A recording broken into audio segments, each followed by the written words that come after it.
Shalom, Bapak Ibu Saudara. Renungan kita pagi hari ini berbicara mengenai keruntuhan kerajaan Israel dan juga kerajaan Yehuda. Kerajaan Israel yang 10 suku itu runtuh pada tahun 722 sebelum Masehi dan dibuangnya ke Asyur ya. Dan mereka ini tidak pulang lagi ya, tersebar kemana-mana ya. Demikian juga yang kerajaan Yehuda itu tahun 586 sebelum Masehi, jadi berapa ratus tahun kemudian maka kerajaan Yehuda juga runtuh ya. Dan itu kerajaan Yehuda dibuang ke Babel itu oleh Raja Nebukadnezar. Kerajaan Yehuda itu semuanya tertulis itu kalau itu ya dalam 2 Raja-Raja 25 itu bait suci itu dihancurkan ya. Itu ada seorang panglima dari Nebukadnezar, Nebuzaradan namanya, hancurkan semuanya. Udah runtuh dibawa ke Babel dan mereka ditawan selama 70 tahun. Ya, baru kemudian pulang lagi yang 2 suku itu ya, Yehuda dan Benyamin dibuang kembali lagi ke tempat itu di zaman Ezra, Zerubabel dulu, baru Ezra, baru Nehemia. Nah, kita mau merenungkan ini ya. Ini Israel ini umat Tuhan ya, apapun juga yang dosa yang mereka perbuat itu mereka statusnya, identitasnya tidak berubah ya, tetaplah umat Tuhan. Sama seperti anak yang hilang Lukas 15 itu, anak bungsu itu yang pergi menjauh dari bapaknya, dia sampai ke kandang babi. Ketika dia pulang lagi, ya bapaknya tetap peluk ya. Ya tetap dia ganti bajunya, ganti sepatu, kasih cincin. Kenapa? Karena identitasnya dia tetap sebagai anak ya, dan dia ahli waris, hanya belum bisa menerima ya perilakunya yang tidak yang perlu didisiplin. Demikian juga Israel begitu. Mereka umat Tuhan tetap ya, walaupun mereka kena disiplin pembuangan yang dahsyat sekali itu ya. 70 tahun nanti dibuang di Babel, yang satu lagi malah bertebaran nggak tahu kemana. Nah, sekarang kita mau belajar. Kita juga umat Tuhan. Israel itu simbol daripada gereja ya. Gereja itu umat Tuhan ya, kalaupun kena disiplin gereja itu, apapun juga disiplinnya, ya tetap gereja itu adalah anak Tuhan ya, nggak berubah dia statusnya ya. Nah, supaya nanti kita tahu, jangan nanti kita pikir kalau anak Tuhan kena disiplin, kena hajar, ya itu berarti dia berubah statusnya jadi orang masuk neraka selama-lamanya lagi. Begitu nggak begitu ya. Oke lah. Nah, kita coba langsung aja coba kalau kita lihat dosa Israel ini sebenarnya ada 2 yang paling menyolok itu. Yang pertama penyembahan berhala. Ini emang dosa nggak pernah bisa selesai itu. Setelah pembuangan di Babel 70 tahun ketika Israel pulang itu betul-betul hilang penyembahan berhala. Sampai detik ini Israel nggak pernah nyembah berhala ya. Nah, yang dosa yang kedua itu minta raja. Di zaman Samuel itu Israel itu minta raja, itulah dosa besar di hadapan Tuhan, karena dengan demikian tanpa sadar Israel itu menolak Yahweh sebagai raja yang mengatur langsung kehidupan Israel itu, kayak teokrasi itu ya. Tuhan tuh harusnya Yahweh itu ngatur langsung kehidupan Israel ya, melalui para tua-tuanya, nabi-nabi, raja, imam-imamnya. Jadi Israel dengan meminta raja itu menolak Tuhan sebagai raja ya. Sudah bisa baca itu di zaman Samuel. Nah, mari kita melihat langsung cepatlah ke gereja. Gereja juga ini penyakitnya tuh ya penyembahan berhala dan minta raja. Saudara lihat di Wahyu pasal 2 pasal 3 itu ya. Itu ajaran Jebel, Bileam, Nikolaus itu menuntun umat Tuhan mengarah kepada penyembahan berhala. Saya nggak bicara itu. Yang bicara ini sekarang minta raja ini ya. Jadi bagaimana gereja bisa jatuh sehingga sistem pemerintahan manusia masuk ya, raja-raja manusia itu ya. Denominasi itu, tiap denominasi itu ada rajanya itu. Setiap lokal pun dibilang gereja lokal tertentu dimanapun itu ada rajanya.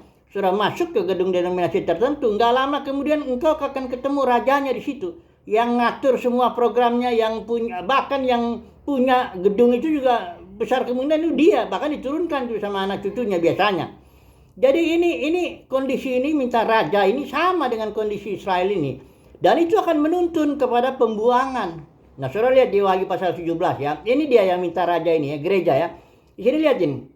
Judulnya itu penghakiman atas Babel. Siapa Babel ini? Ini perempuan ya, pelacur ya. Saudara lihat dulu ayat yang ketiga. Dalam roh aku dibawanya ke padang gurun dan aku melihat seorang perempuan duduk di atas seekor binatang. Ini kitab Wahyu kita tahu ya, kitab dengan bahasa simbol.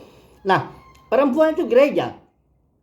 Sementara binatang itu sistem pemerintahan manusia. Dalam kitab Daniel juga banyak tuh simbol-simbol binatang yang adalah umat Tuhan ya, atau pemerintahan manusia ya. Nah jadi ini gereja ditopang oleh sistem pemerintahan manusia. Itulah dia Babel, itulah perempuan pelacur ya. Itulah dia di sini kota besar itu ya. Ini pasal 718 semua bicara tentang itu ya. Karakteristiknya itu. Tapi kita hanya baca satu aja dah ya pada renungan ini, bahwa Wahyu pasal 718 adalah gereja yang ditopang oleh sistem pemerintahan manusia ya. Jadi gereja ini memang menjadi besar dia karena sistem, bahkan dia menjadi kekuatan politik ya, seperti kalau ini Babel ini kan itu orang gereja Katolik itu Babel besar itu ya. Tapi dia punya ibu-ibu, dia punya anak-anak. Ya, itulah pecahan-pecahan Katolik juga, gereja Protestan itu apa semua, karismatik, Pentakosta, itu semuanya gereja yang ditopang oleh pemerintahan, sistem pemerintahan manusia. Setiap lokal punya rajanya. Ya. Nah, bagaimana caranya si raja ini, si pemimpin ini ngambil alih otoritas? Itu ditulis dalam Kisah pasal 20 ayat 30. Oleh karena serangan serigala ganas, maka pemimpin meninggalkan diri, narik murid-murid kepada dirinya, bangun kerajaan sendiri. Itulah dia denominasi ya. Sudah tahu nggak nasibnya nanti denominasi itu, akhir nasibnya itu? Ya, sudah lihat di sini Wahyu pasal 17 18. Itu semuanya akan dihancurkan. Ketika kedatangan Tuhan, ingat ya, Tuhan Yesus datang bukan datang mengangkat semua orang Kristen naik ke sorga nun jauh di sana, nggak jelas, bukan.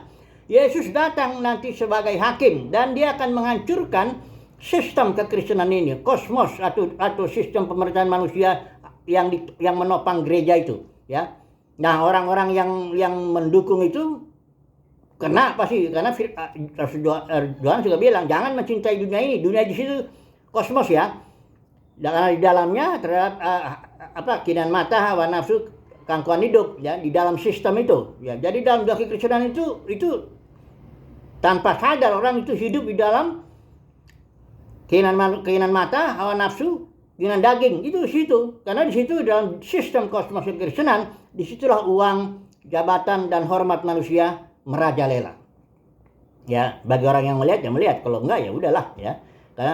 Karena di sini juga dikatakan Wahyu 18 ayat 4 ini diperintahkan ya. Lalu aku mendengar suara lain dari surga berkata, "Pergilah kamu hai umatku, pergilah daripadanya, supaya kamu jangan mengambil bagian dalam dosa-dosanya." Jadi dosa-dosanya dari denominasi ini wah ini banyak nih ya. Bahkan ada yang bilang Katolik itu sama, Protestan juga, peperangan Katolik Protestan tuh di Jerman tuh 30 tahun ya. Dan banyak dah ya. Ini di sini dibilang perempuan ini mabuk oleh darah orang-orang kudus dan saksi-saksi Yesus ya. Saudara bisa bacalah, pelajari ini. Ini karena renungan singkat, saya cepat-cepat aja. Jadi sekarang kesimpulannya lah dulu ya. Bagaimana ini kita sebagai umat pilihan, kita jangan nggak boleh ambil bagian dalam ini. Ini firman Tuhan jelas, pergilah kamu, hai umatku, pergilah daripadanya, supaya kamu jangan mengambil bagian dalam dosa-dosanya, dalam dosa-dosa sistem itu, di mana uang, jabatan, hormat manusia bermain dia di situ ya. Kalau saudara nggak bisa ngelihat ini ya udahlah ya. Tapi bagi orang yang mendapat kasih karunia di hadapan Tuhan, dia akan melihat sistem kosmos kekristenan itu penuh dengan permainan uang, jabatan, dan hormat manusia ya. Nah, dikatakan firman Tuhan, pergilah kamu hai umatku, pergilah daripadanya, supaya kamu jangan mengambil bagian dalam dosa-dosanya. Jadi ketika kedatangan Tuhan Yesus, maka sistem itu dan orang-orang yang mencintai sistem itu, yang hidup dan makan dalam sistem itu, terkenalah penghakiman itu. Tapi umat pilihan Tuhan yang keluar dari sistem itu, yang berada di luar sistem itu, itulah yang disimbolkan di perempuan Wahyu pasal 12. Itulah yang nanti melahirkan putra-putra Elohim yang akan memerintah di bumi ini ya.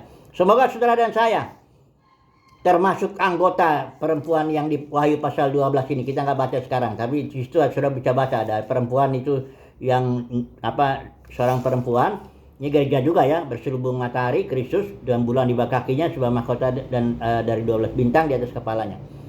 Semoga saudara dan saya termasuk ya anggota daripada gereja yang di perempuan Wahyu pasal 12. Jangan yang bagian dari yang mencintai sistem kekristenan yang saat ini ya, yang dimana ada perintah Tuhan tegas, pergilah kamu hai umatku ya, pergilah daripadanya, supaya kamu jangan mengambil bagian dalam dosa-dosanya. Semoga ya, Karena kalau saudara dan saya nggak dapat kasih karunia, nggak mungkin ada orang mau keluar dari sistem itu.